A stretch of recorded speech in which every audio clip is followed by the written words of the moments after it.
Hey there folks, Chris Waters here with another Overwatch Hero Guide. Today we are taking on Ana, the first new hero for Overwatch, who's available for play now in PTR. We'll tell you how to play her later on, but first, Joey Yee and I are going to talk you through her basics, how to play her, and how to be effective. Joey, let's start with her biotic rifle.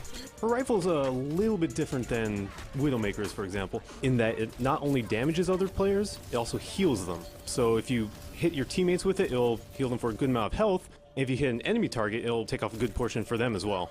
That's right, Ana is the support sniper, and as such, it's best to stay at a little bit of range. Your rifle has a good range and it has that big scope, but you don't actually do a ton of damage. You're not getting headshot boosts like Widowmaker, so you're not out there to slay people. You're primarily out there to heal, so you're going to be targeting your allies, which does take a little bit of an adjustment.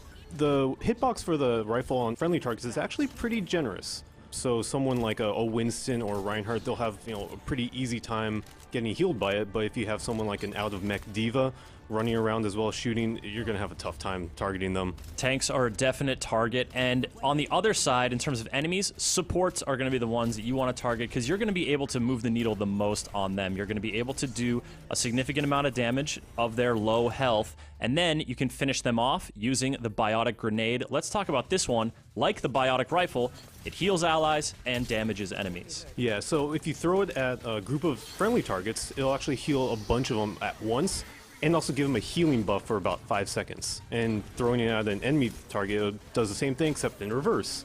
You have a little bit of damage, and also it reduces all healing done to that target for, again, 5 seconds. The biotic grenade, as such, is a really powerful tool for when you are pushing, because if you can get a little heals on your allies, get a little damage, and shut down any enemy healing, you're really going to help tip the scales in your favor. So don't forget about this thing. You should be using it as often as it comes up. And, as I said before, great way to finish off low health characters, and also a great way to save yourself if you're in a pinch. Chuck it at the floor in front of you, it'll heal you a significant amount. It's very useful in a lot of clutch situations when you're running from enemies, and because Ana does not have any mobility options whatsoever, the only thing that she can do is run, and giving yourself that boost of heals is a world of help. Smart use of the biotic grenade can definitely increase your survivability, as can putting whoever is chasing you to sleep with a sleep dart. This is Ana's other ability. It knocks a character flat on their back, and these Z's comically come up from them, and you just imagine them snoring as you run away, get into a better position, and hopefully escape that danger. Yeah, the sleep dart actually lasts a really long time. For the first time in Overwatch, this is actually true crowd control. It's not like McCree's Flashbang or even May's Blizzard, where they'll break free from damage maybe after about a second or two.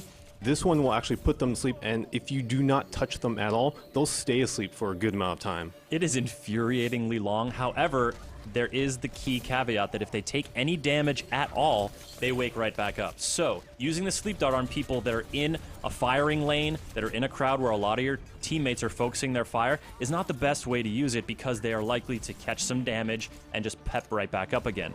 You want to use it when you're being pursued in a solo situation, and you also want to use it to shut down enemy ultimates. I'm talking Pharah, I'm talking Reaper, I'm talking McCree, Genji.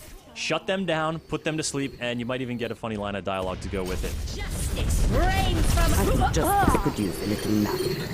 And not only that, the sleep dart does give you a lot of time to think about how you want to dispose of the enemy. If you put them to sleep and you wait a couple seconds, you fire off a shot from your biotic rifle, immediately throw the grenade, and then maybe melee them, that's almost a good 200 damage right there. Great way to knock off a tracer if you can land the shot. Now, let's talk about Ana's ultimate, Nano Boost. This is something that I think has great potential to really strategically impact your team's play in ways that we haven't really seen before. Because when you tag an ally with Ana's ult, it boosts their damage, it decreases the damage that they are taking, and it gives them a speed boost. Yeah, so basically it turns him into almost an unstoppable force. You tag a Reinhardt with this, he can go running and swinging his hammer without any worries at all, and maybe knock down maybe 3 or 4 people at a time. Great way to push with a Reinhardt. Winston is also a favorite because he can jump in and then do that damage. He'll be able to pursue much faster than he normally can. Reaper is also a great one. Easy application there. I also really like using it with a Soldier 76 ult. I mean, can you imagine all that combined with the aimbot? Damage dealers are probably your main target for this ult, mostly because they can just go buck wild with it. A Genji is also another great option. In the right hands, they can wreak some havoc on another team. Absolutely. So that is your strategic overview of Ana, a support sniper who does best when she's just behind the attacking force, healing and chipping away at those enemies and giving those crucial nano boosts to help turn the tides. Joey, folks can play as Ana currently. She's still in beta, but how can they do it? Well, currently she's only available on PC. And if you want to play as her, just load up the Battle.net launcher, choose PTR under your location, and just jump right in. And good luck to you! For more tips on all the Overwatch heroes, be sure to check out our Overwatch Hero Guide playlist right here on YouTube and on GameSpot.